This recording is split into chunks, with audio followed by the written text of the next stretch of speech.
अस्सलामुअलैकुम। जैसे कि हम MS वर्ड के अंदर इंसर्ट मेन्यू के अंदर टेबल के बारे में सीख रहे थे, ठीक है। जैसे कि मैंने आपको टेबल के अंदर जो है मैंने आपको डिज़ाइन टूल करवा दिया था, ठीक है। ये एंड के अंदर जो है आपका किस तरीके से डिज़ाइन होता है ये भी मैंने आपको बता दिया था, ठीक है, कि किस तरीके से हम पेन कलर चेंज कर सकते हैं, ठीक है, किस तरीके से जो है हम उसकी लाइन विड्थ सेट कर सकते हैं, जो भी लाइन ले सकते हैं, और लाइन का जो है आप स्टाइल भी यहाँ से चेंज कर सकते हैं, ठीक है। जो भी आप स्टाइल लेना चाहते हैं वो आप यहाँ से सेलेक्ट कर सकते हैं। उसके बाद जो है आप इरेज कर सकते हैं, इरेजर आप ले सकते हैं, ऐसे इरेजर आपने लिया, ठीक है, आपने इस तरीके से इसको ख़त्म कर दिया, ठीक है, इस तरीके से आपने रिमूव कर दिया। इस तरीके से हम काम करते हैं जी। तो आज हम टेबल के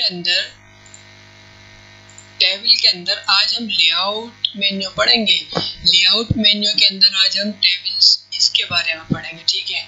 सेलेक्ट के बारे में पढ़ेंगे, व्यू ग्रिड लाइंस के बारे में और प्रॉपर्टीज के बारे में पढ़ेंगे, ठीक है जी। तो ये किस तरीके से काम करता है, जैसे सबसे पहले मैं आपको बताता हूँ सेलेक्ट के बारे में। अब select the current cell, row, column और एंटायर टेबल। क्या कह रहा है? सेलेक्ट द करंट सेल, यानी कि जहाँ पे आपका कर्सर होगा ये उसको सेलेक्ट करेगा, रो को सेलेक्ट करेगा, कॉलम को सेलेक्ट करेगा, और एंटायर टेबल यानी कि तो पूरी टेबल को आपको सेलेक्ट करनी, तो ये उसको सेलेक्ट करने का काम करेगा। अच्छा, अब ये काम करता है कैसा है ये मैं आपको बताता हूँ, ठीक है। आप जैसे टेबल के लेआउट में आ जाओगे, ठीक है, यहाँ पे सेलेक्ट लिखा हुआ है, सेलेक्ट सेल, ये एक सेल को सेलेक्ट कर देगा, ठीक है। यहाँ पे लिखा हुआ है सेलेक्ट कॉलम, तो ये पूरी कॉलम को सेलेक्ट कर देगा जहाँ पे आप मौजूद होंगे, ठीक है, ये उसको पूरी को सेलेक्ट कर देगा। और यहाँ पे लिखा हुआ है सेलेक्ट रो। अब जितने आपने कॉलम आपको सेलेक्ट हुआ है, ठीक है, अब आपके कॉलम में जितने भी रो आएंगे ये सेलेक्ट रो करेगा, सबको सेलेक्ट कर देगा, ये पूरी टेबल को सेलेक्ट कर रही है, ठीक है। क्योंकि आपको मालूम होना चाहिए, क्योंकि अगर मेरे यहाँ पे मैंने 2 सेल को मैंने सेलेक्ट किया, ठीक है, जब मैं सेलेक्ट रो पे क्लिक करता हूँ तो ये 2 ही रो को सेलेक्ट कर रहा है।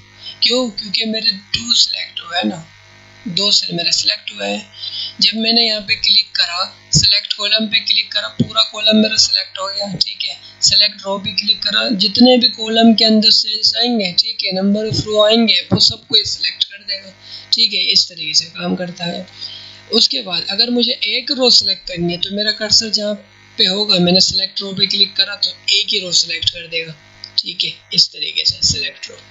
उसके बाद है हमारे पास सेलेक्ट टेबल। अब आपका कर्सर कहीं भी हो, आपकी पूरी टेबल को ये सेलेक्ट कर देगा, ठीक है। अगर मेरा कर्सर यहाँ पे भी होगा, मैं सेलेक्ट के अंदर आऊँगा, सेलेक्ट टेबल, तो ये हमारी पूरी टेबल को सेलेक्ट कर देगा। उसके बाद हमारे पास ऑप्शन होता है व्यू ग्रिड लाइंस। अब व्यू ग्रिड लाइंस क्या करेगा? अब यहाँ पे लिखा हुआ है view table grid lines, show or hide the grid lines within the table, ठीक है। टेबल के अंदर ये किस तरीके से काम करता है? आपने यहाँ पे क्लिक करा, ठीक है, पूरी टेबल आपने सेलेक्ट करी, आप लेआउट के अंदर आ गए और आपने यहाँ पे व्यू ग्रिड लाइंस पे क्लिक कर दिया, टेबल पे क्लिक करा, व्यू ग्रिड लाइंस पे आपने क्लिक करा, ठीक है। जब आए यहाँ पे आप डिजाइन में आए, आप नो बॉर्डर कर दिया, ठीक है। जब नो बॉर्डर करा तो आप देख सकते हैं कि आपका किस तरीके से काम करा। अगर आप ये आपको ब्लू जो लाइन नजर आ रही है ये आपकी व्यू ग्रिड लाइंस है, ठीक है। अगर आप इसको प्रिंट में निकालेंगे आपकी लाइन शो नहीं कराएगा। आपने जैसे इस टेबल को सिलेक्ट करा, जब आप लेआउट में आते हैं व्यू ग्रिड लाइंस को हटा देते हैं तो आपकी लाइनें बिल्कुल ख़त्म हो जाती है। आप देख सकते हैं, आप अपने काम को इजी करने के लिए भी, जैसे कि आप काम करना चाहते हैं, ठीक है, उसके बाद आप टेबल में आपने काम कर दिया और टेबल में काम करने के बाद आप चाहते हैं कि मेरी शो नहीं हो ये टेबल, तो आप जो व्यू ग्रिड लाइंस की वजह से आप जब व्यू ग्रिड लाइंस लगाएंगे उसके ऊपर तो वो आपको टेबल में शो, जब आप प्रिंट आउट निकलवाओगे तो उसमें शो नहीं होगा, ठीक है। अब मैं जैसे व्यू ग्रिड लाइंस में आऊँगा, ठीक है, ये इस तरीके से मेरे व्यू ग्रिड लाइन शो हो जाएगा।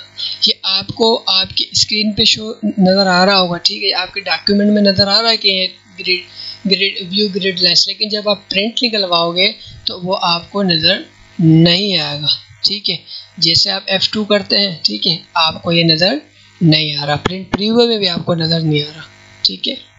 इस तरीके से जब आप प्रिंट निकालोगे तो आपकी व्यू ग्रिड लाइंस आपको नज़र नहीं आएगा जी। उसके बाद है आपके पास लेआउट टूल्स के अंदर प्रॉपर्टीज़। अब ये प्रॉपर्टीज़ किस तरीके से काम करती है ये मैं आपको बताता हूँ।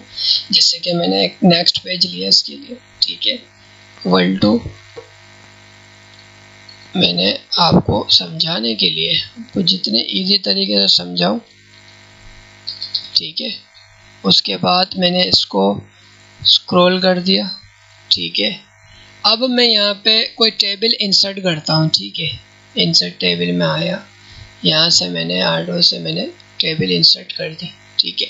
आपने छोटी टेबल इंसर्ट करनी है, ठीक है, क्योंकि तभी आपको ये ऑप्शन समझ में आएगा प्रॉपर्टीज़ क्या करता है। अब ये देखिए, open the table property dialog box to change advance table properties such as indentations and text wrapping option. जैसे आप क्लिक करते हैं, अलाइनमेंट पे आप आएंगे तो लेफ्ट है, ठीक है। आपने जैसे लेफ्ट है तो लेफ्ट है, आप सेंटर करेंगे, ठीक है। ये आपके टेक्स्ट के, आप देख सकते हैं ये सेंट्रलाइज हो गया, टेक्स्ट नीचे आ जाएगा इसका, ठीक है। उसके बाद राइट, तो राइट पे चले जाएगा, ठीक है। अगर ये हम यहाँ पर आते हैं टेक्स्ट रैपिंग में, ये इस तरीके से काम करता है, ठीक है। अलाइनमेंट वगैरह ये सेट करता है। लेफ्ट तो लेफ्ट हो जाएगा, सेंट्रलाइज तो सेंट्रलाइज, और राइट तो राइट हो जाएगा। अब यहाँ पे क्या काम करता है, टेक्स्ट रैपिंग अराउंड, यानी कि इसके चारों तरफ क्या आ जाएगा, टेक्स्ट आ जाएगा। आप देख रहे हैं प्रॉपर्टीज में अराउंड की तरफ, यहाँ पे आप देख सकते हैं कि इसके लेफ्ट साइड पे भी टेक्स्ट है और बॉटम पे भी टेक्स्ट आ गया। इस तरीके से काम करता है। अगर हमें ख़त्म करना है, टेबल पे क्लिक करेंगे, लेआउट में जाएंगे, प्रॉपर्टीज़ में जाएंगे, अपना टेक्स्ट रैपिंग जो हम नन कर देंगे और ओके कर देंगे तो ये ख़त्म हो जाएगा। इस तरीके से ये काम करता है, ठीक है। इस तरीके से ये काम करता है जी। तो इंशाल्लाह जो है मैं आगे आपको जो है नेक्स्ट वीडियो में जो आपको रो एंड कॉलम्स के बारे में बताऊंगा, ठीक है। जब तक आप अपना ख्याल रखें, ओके, अल्लाह हाफिज़।